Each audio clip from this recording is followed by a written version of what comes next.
Good morning बेटा। इससे पहले हमने रदरफोर्ड स्कैटरिंग एक्सपेरिमेंट किया था।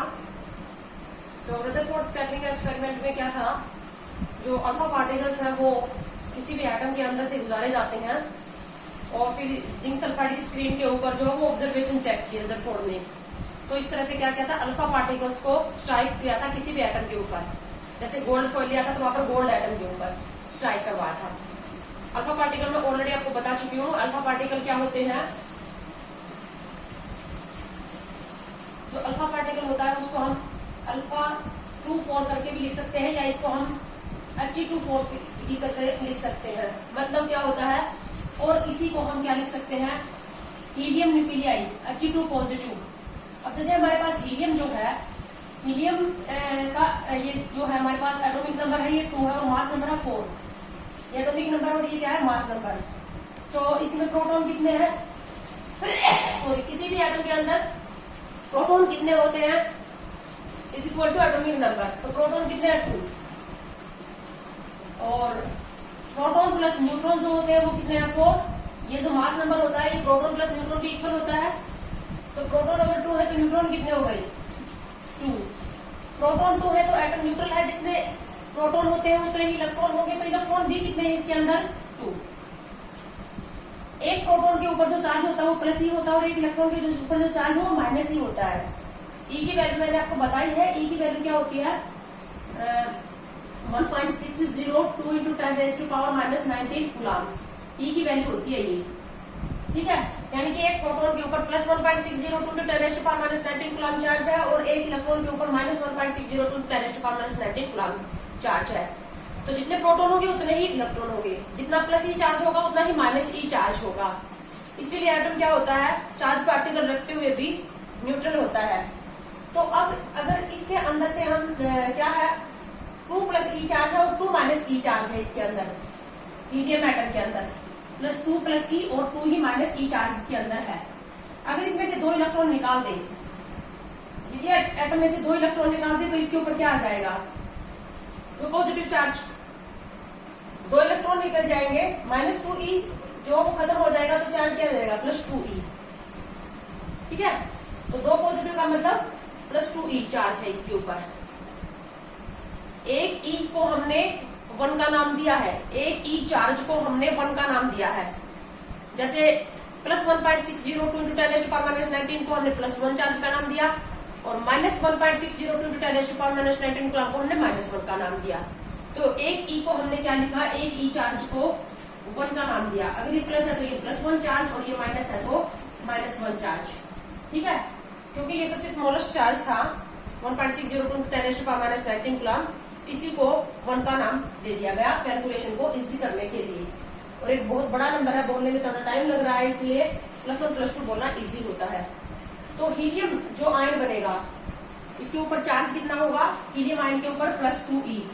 +2e का मतलब +2 इंटू 1.602 इंटू 10⁻⁻19 कूलम, इतना चार्ज इसके ऊपर होगा।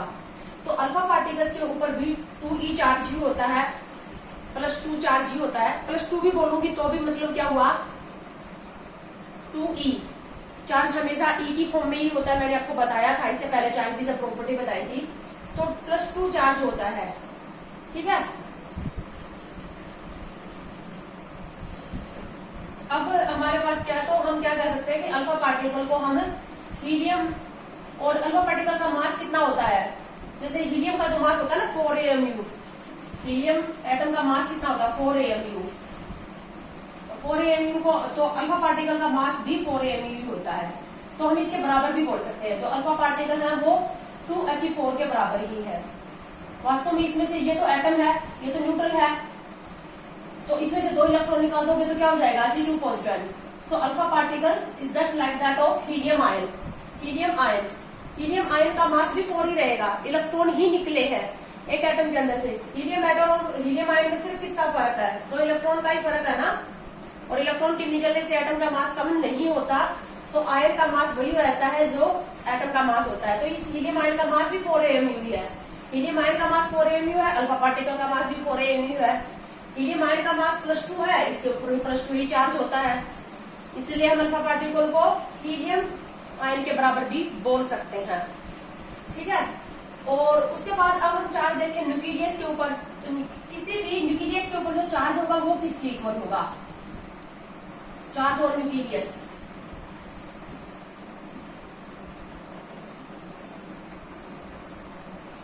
अब जैसे हमारे पास क्या होता है, न्यूक्लियस के अंदर क्या होते हैं, न्यूक्लियस के अंदर ऊपर पॉजिटिव चार्ज क्यों होता है, क्योंकि पॉजिटिवली चार्ज प्रोटॉन और न्यूट्रॉन होते हैं। न्यूट्रॉन तो चार्जलेस है, न्यूट्रॉन चार्जलेस है, न्यूट्रॉन के ऊपर कोई चार्ज नहीं है, सिर्फ मास प्रोवाइड करते हैं। तो एक न्यूक्लियस के अंदर क्या होगा, जो चार्ज होता है वो प्रोटॉन की वजह से होता है। और प्रोटॉन कितने होंगे एक न्यूक्लियस में, number of protons in nucleus is equal to Z. Z के इक्वल होंगे ना, जेड क्या है, एटॉमिक नंबर।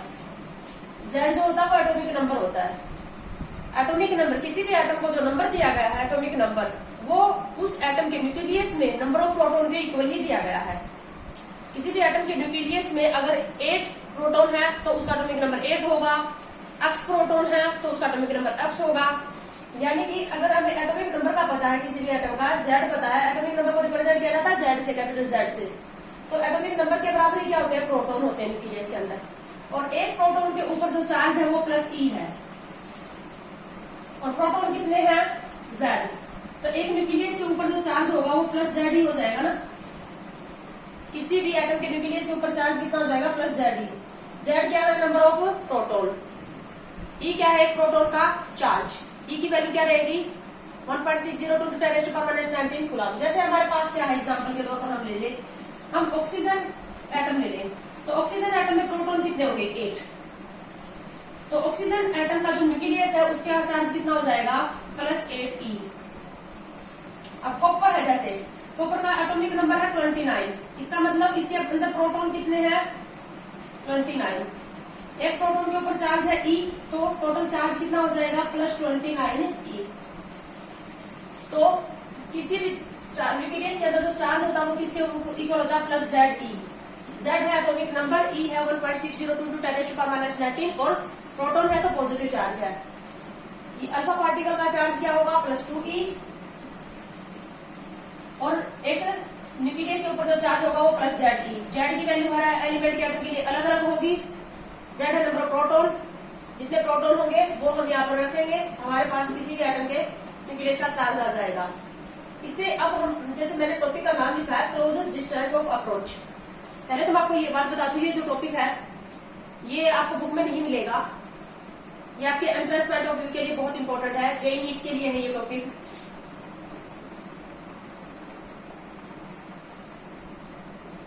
तो बुक में आप इसको सर्च करने की कोशिश ना करें। जो आपकी टेक्स्ट बुक है ना, जो मैंने आपको बताई है प्रदीप की बुक वगैरह, जो उसमें ये टॉपिक नहीं मिलेगा आपको। ठीक है, अब हम निकालेंगे क्लोजेस्ट डिस्टेंस ऑफ अप्रोच।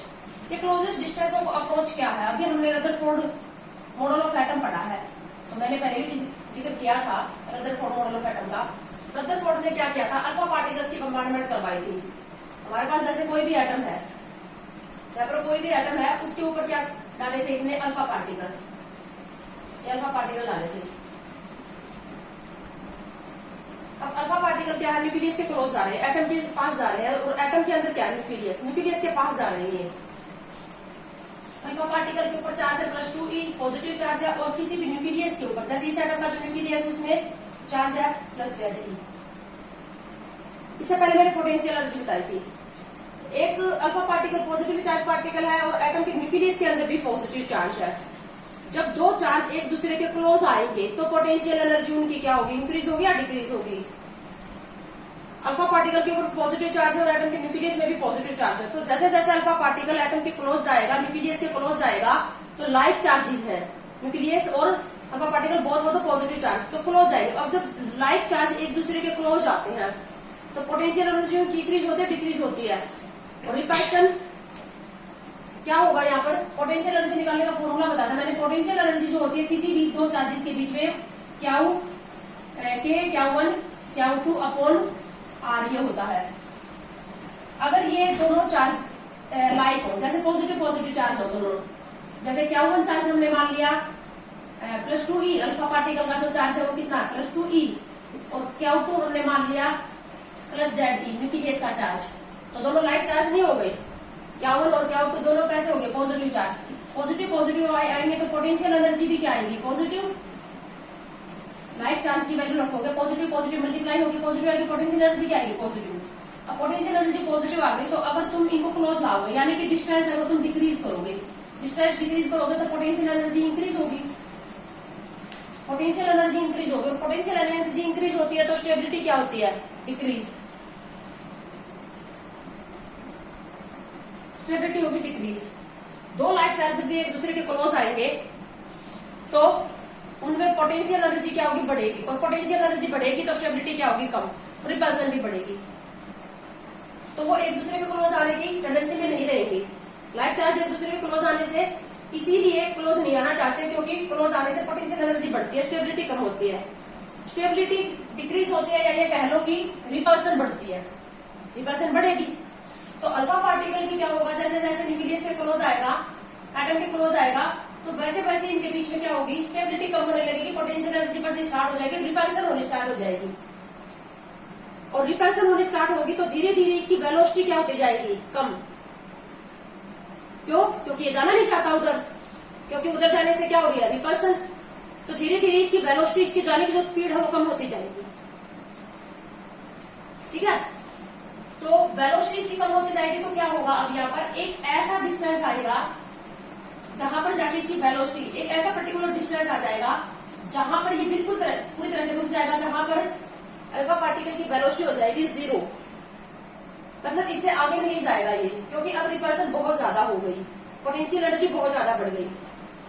ठीक है, तो धीरे धीरे क्या हो रहा है, वेलोसिटी क्या होती जा रही है अल्फा पार्टिकल की डिक्रीज होती जा रही है, due to increase potential energy, due to increase repulsion. तो एक ऐसा डिस्टेंस आएगा यहाँ पर जहां पर इसकी वेलोसिटी क्या हो जाएगी 0, वेलोसिटी 0, इसका मतलब अब वो मूव नहीं कर रहा, रुक गया वो वहां पर, और वहां से रुक के वो वापस आ जाएगा। रदरफोर्ड के जब मैंने आपको कंक्लूजन बताए थे उसमें ये बताया था कि कुछ अल्फा पार्टिकल जो है वो कम बैक आ जाते हैं, 180 डिग्री से डिफ्लेक्ट होकर वापस आ जाते हैं। वापस आने का क्या कारण था, वापस आने का कारण यही था दोनों के बीच में, न्यूक्लियस और अल्फा पार्टिकल के बीच में क्या रिपल्सन होगी, और रिपल्सन होने की वजह से वो क्या होगा, उसके बिल्कुल क्लोज जाते ही इतनी ज्यादा रिपल्सन हो जाएगी कि वहां पर वेलोसिटी क्या हो जाएगी 0, और वो वहीं पर रुकेगा और वापस आ जाएगा। ठीक है, तो जिस डिस्टेंस के ऊपर, अब मतलब हम ये कह सकते हैं कि इससे ज्यादा आगे नहीं जा सकता अल्फा पार्टिकल, तो यही ये सबसे क्लोज डिस्टेंस नहीं है अल्फा पार्टिकल का और एटम के बीच का। तो जहां पर अल्फा पार्टिकल की वेलोसिटी 0 हो जाती है वो ही सबसे क्लोज डिस्टेंस है अल्फा पार्टिकल और एटम के बीच का। और इसी डिस्टेंस, इस डिस्टेंस को चलो हमने लिखा r0 से, इस डिस्टेंस को हमने क्या लिखा r0, और ये जो डिस्टेंस है यही डिस्टेंस क्या कहलाता है, ये r0 है, ये distance he closest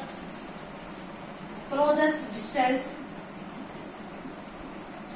of approach कहलाता है। क्लोजेस्ट डिस्टेंस ऑफ अप्रोच, सबसे क्लोज का डिस्टेंस है ये, इससे ज्यादा क्लोज नहीं जा सकता अल्फा पार्टिकल न्यूक्लियस के। तो अब हमें क्या करना है, closest distance of approach calculate करना है।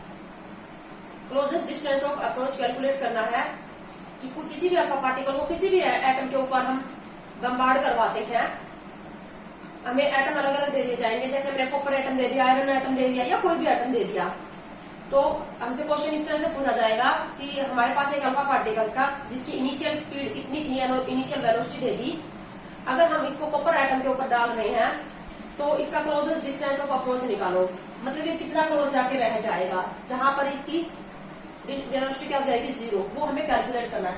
तो क्लोजेस्ट डिस्टेंस ऑफ अप्रोच को हम कैलकुलेट कैसे करें इसके बारे में हम पढ़ेंगे। हमारे पास एक जनरल फॉर्मूला आ जाएगा क्लोजेस्ट डिस्टेंस ऑफ अप्रोच को पढ़ने का। तो क्लोजेस्ट डिस्टेंस ऑफ अप्रोच निकालेंगे कैसे हम, इसके लिए हम स्टार्ट करते हैं, जैसे हमने कोई भी एटम दे रखा है, ये इसका न्यूक्लियस, और न्यूक्लियस के ऊपर चार्ज बताया था मैंने +Ze। अब यहाँ पर से हम अल्फा पार्टिकल लेते हैं, ये अल्फा पार्टिकल जो है यहाँ पर है स्टार्टिंग में, ये अल्फा पार्टिकल की जो स्टार्टिंग में जो पोजीशन है इसको हम पोजीशन 1 का नाम दे देते हैं। फिर उसके बाद ये थोड़ा यहाँ जाएगा तो ये पोजीशन 2 हो जाएगी और यहाँ पर आके ये रुक जाएगा, यहाँ पर आके ये वापस मुड़ जाएगा तो ये हो जाएगी इसकी फाइनल पोजीशन। और यहाँ पर इसकी जो वेलोसिटी होगी वो होगी 0, वेलोसिटी 0 और जो डिस्टेंस है वो क्या हो जाएगा, इस डिस्टेंस को क्या कहेंगे हम, closest distance of approach R naught. Starting में क्या है, अब अल्फा पार्टिकल पे एक पॉजिटिव चार्ज पार्टिकल और न्यूक्लियस पॉजिटिवली चार्ज है, तो दो चार्ज जब एक दूसरे से क्लोज आते हैं तो ही तो उनके बीच में अट्रैक्शन या रिपल्शन होती है। अगर दो चार्जेस एक दूसरे से बहुत ज्यादा दूर होंगे, इनफाइनाइट डिस्टेंस पे होंगे, तो उनके बीच में किसी तरह की कोई इंटरेक्शन नहीं होगी, ना अट्रैक्शन होगी ना रिपल्शन होगी। ठीक है, तो सपोज करो जैसे यहाँ पर वो जब बहुत ज्यादा दूर है अल्फा पार्टिकल न्यूक्लियस से, तो इनके बीच में किसी तरह की कोई पोटेंशियल क्या है, अट्रैक्शन या रिपल्शन नहीं है, इनफाइनाइट डिस्टेंस के ऊपर है। यानी कि यहाँ से यहाँ तक होगा, हम जो आर नोट है वो क्या, मतलब जो डिस्टेंस है या R1, इसको हम इनफाइनाइट डिस्टेंस कह सकते हैं। और डिस्टेंस इनफाइनाइट होगा तो पोटेंशियल एनर्जी निकालने का मैंने क्या फॉर्मूला बताया था, पोटेंशियल एनर्जी जो होती है वो क्या हो जाएगी कि Q1 Q2 upon R infinite होगा तो पोटेंशियल एनर्जी क्या हो जाएगी 0। तो यहाँ पर पोटेंशियल एनर्जी क्या होगी 0 होगी, क्योंकि दो चार्जेस के बीच में जो पोटेंशियल एनर्जी है वह तो बढ़ेगी या घटेगी, लेकिन वो एक दूसरे के कांटेक्ट में आएंगे, अट्रैक्शन रिपल्शन होगी तभी ना। अगर इनफाइनाइट डिस्टेंस के ऊपर है तो उनमें अट्रैक्शन या रिपल्शन, तो पोटेंशियल एनर्जी वहां पर भी क्या होगी 0 होगी। ठीक है, अब काइनेटिक एनर्जी, काइनेटिक एनर्जी क्या होगी इस अल्फा पार्टिकल की, हाफ अम v1 स्क्वायर। यहाँ पर इसकी जो वेलोसिटी है उसको हमने मान लिया v1, अल्फा पार्टिकल की जो वेलोसिटी है वो है v1 इनिशियल वेलोसिटी, जहां पर ये अभी है। तो हम क्या है, मास of alpha particle, kinetic energy क्या हो जाएगी अल्फा पार्टिकल की हाफ v1 स्क्वायर, जबकि पोटेंशियल एनर्जी अल्फा पार्टिकल की क्या होगी 0। इस पोटेंशियल एनर्जी को मैं Pe1 का नाम दे देती हूँ और काइनेटिक एनर्जी को Ke1 का नाम दे देती हूँ। टोटल एनर्जी निकालेंगे, अब टोटल एनर्जी Te1 इस 1 पोजीशन के ऊपर सारी 1 कहलाएगी, टोटल एनर्जी 1 क्या हो जाएगी, sum of potential energy 1 plus kinetic energy 1, ये है 0, ये क्या हो जाएगी हाफ v1 स्क्वायर, यानी कि Te1 total energy 1 equal to किसके इक्वल हो जाएगी, हाफ v1 के स्क्वायर के इक्वल। ठीक है, अब यहाँ पर आ जाते हैं हम, यहाँ पर इसका जो डिस्टेंस है वो मान लेते हैं हम R2 और वेलोसिटी मान लेते हैं हम v2। यहाँ पर अब हमारे पास पहले निकालेंगे हम पोटेंशियल एनर्जी Pe2, दूसरे पोजीशन पे पोटेंशियल एनर्जी Pe2, तो क्या हो जाएगी Q1 Q2 upon R2, distance R2, साथ में kinetic energy Ke2 is equal to क्या हो जाएगी, काइनेटिक एनर्जी हाफ v2 का स्क्वायर। तो सेकंड पोजीशन के ऊपर total energy Pe2 is equal to क्या हो जाएगी, Pe2 प्लस Ke2। अब आ जाते हैं यहाँ पर वेलोसिटी 0 है। वेलोसिटी 0 क्यों होगी, क्योंकि रुक गया अभी यहाँ पर अल्फा पार्टिकल रुक गया, इससे ज्यादा दूर नहीं, इससे ज्यादा क्लोज नहीं जा सकता रिपल्सन की वजह से। तो वेलोसिटी अगर 0 होगी तो काइनेटिक एनर्जी Ke3 भी क्या हो जाएगी 0। वेलोसिटी 0 है तो काइनेटिक एनर्जी 3 हो जाएगी, क्या अभी काइनेटिक एनर्जी 3, थर्ड इसको हम थर्ड पोजीशन बोल देते हैं, तो हो जाएगी 0। पोटेंशियल एनर्जी 3 क्या हो जाएगी Q1 Q2 अपॉन R, और R क्या है यहाँ पर closest distance of approach R note.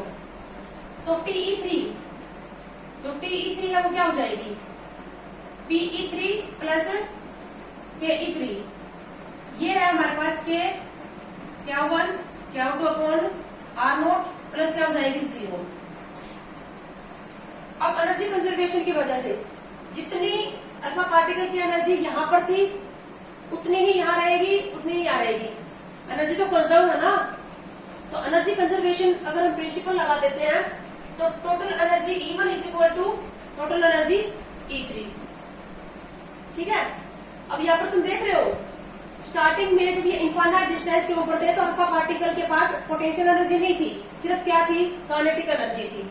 और यहाँ पर आते आते सारी की सारी काइनेटिक एनर्जी किसमें कन्वर्ट हो गई, पोटेंशियल एनर्जी में। यहाँ काइनेटिक एनर्जी 0 होगी और सारी की सारी जो टोटल एनर्जी है वो किसमें कन्वर्ट होगी, पोटेंशियल एनर्जी में। यहाँ सारी एनर्जी किसकी फॉर्म में थी, काइनेटिक एनर्जी की फॉर्म में, और यहाँ पर एनर्जी किसमें कन्वर्ट हो गई, पोटेंशियल एनर्जी की फॉर्म में।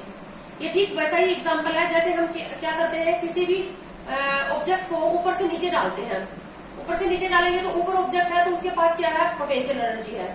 वो जब तक नीचे आता है तो उसकी सारी की सारी पोटेंशियल एनर्जी किसमें कन्वर्ट हो चुकी होती है, काइनेटिक एनर्जी में। यहाँ रिवर्स कंडीशन है, पहले क्या थी हमारे पास काइनेटिक एनर्जी है, किसमें कन्वर्ट होगी, पोटेंशियल एनर्जी। तो मैं एनर्जी कंजर्वेशन लगाऊंगी, TE1 इज इक्वल टू क्या हो जाएगा, TE3। TE1 किसके इक्वल है, हाफ V1 स्क्वायर। TE3 क्या है हमारे पास, K1 Q2 अपॉन R0। अब हमें इनकी वैल्यूज पुट करनी है यहाँ पर, तो R0 closest distance of approach हम निकाल सकते हैं। Closest distance of approach R0 निकालने का फॉर्मूला आ जाएगा हमारे पास, R0 इज इक्वल टू क्या हो जाएगा, 2K Q1 Q2 upon V1 square. ठीक है, ये आ गया हमारे पास फॉर्मूला। अब K की वैल्यू, K कांस्टेंट है 9 into 10 raise to power 9 newton metre square पर कूलम्ब स्क्वायर इसकी यूनिट होती है, ये वैल्यू होती है। Q1 हम मान लेते हैं चार्ज ऑफ अल्फा पार्टिकल। अब अल्फा पार्टिकल के ऊपर जो चार्ज होता है वो क्या होता है, +2E। Q2 हम मान लेते हैं चार्ज ऑफ न्यूक्लियस। न्यूक्लियस का चार्ज होगा वो किसके इक्वल होगा, +ZE। तो ये वैल्यूज पुट कर देते हैं हम इसके अंदर, तो R0 की वैल्यू हमारे पास क्या आ जाएगी, R0 is equal to 2 into 2K, Q1 को मान लिया हमने +2E, Q2 को मान लिया हमने +ZE अपॉन क्या होगा, mass of nucleus, mass of alpha particle. Alpha particle का जो मास है वो 4 AMU। हमें ये किसमें चाहिए, किलोग्राम में, क्योंकि ये यूनिट हमारी क्या SI चल रही है, SI यूनिट चल रही है, तो पहले ग्राम में कन्वर्ट कर लेते हैं या किलोग्राम में। एक AMU जो होता है वो कितने ग्राम किलोग्राम के इक्वल होता है, 1 AMU is equal to 1.66 into 10 raise to power -27 kg के इक्वल होता है। तो 4 AMU क्या हो जाएगा, 4 into 1.66 into 10 raise to power -27 kilogram. 4 into 1.66 into 10 raise to power -27 kilogram, mass of alpha particle in kilogram. और वेलोसिटी हमें दी जाएगी, ये वेलोसिटी हमें गिवन होगी, इसकी वैल्यू हम यहाँ पर पुट करके सॉल्व कर लेंगे। और थोड़ा सॉल्व कर देते हैं, क्लोजेस्ट डिस्टेंस ऑफ अप्रोच, ये क्या हो जाएगा, 4K E square Z, 4K E square Z अपॉन 4 into 1.66 into 10 raise to power -27 into V1 का स्क्वायर। 4 से 4 कैंसिल आउट हो जाएगा, KE square Z 1.66 into 10 raise to power -27 into V1 का स्क्वायर। Z क्या रखोगे, किसी भी एटम का एटॉमिक नंबर, जैसे कॉपर दे दिया तो यहाँ पर 29 रख दोगे, आयरन दे दिया तो यहाँ पर एटॉमिक नंबर कितना होता है, 26 एटॉमिक नंबर आपको गिवन होगा। और स्टार्टिंग में अल्फा पार्टिकल की वेलोसिटी जो होगी वो गिवन होगी, ये की value 9 into 10 raise to power 9। तो इस तरह से आप निकाल सकते हो क्लोजेस्ट डिस्टेंस ऑफ अप्रोच। इसके ऊपर मैं एक छोटा सा क्वेश्चन दे रही हूँ, ये आपको खुद से सोल्व करना है। Calculate closest distance of approach when alpha particle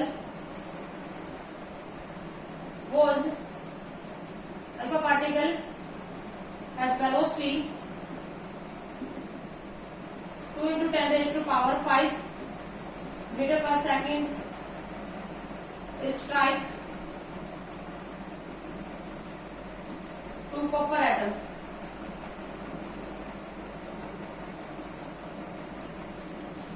एक अल्फा पार्टिकल है जिसकी initial velocity 2 into 10 raised to power 5 metre पर सेकंड, वो कॉपर एटम की तरफ जा रहा है, कॉपर एटम से स्ट्राइक करेगा तो वो कितने डिस्टेंस पर रुक जाएगा, क्लोजेस्ट डिस्टेंस ऑफ अप्रोच निकालना है।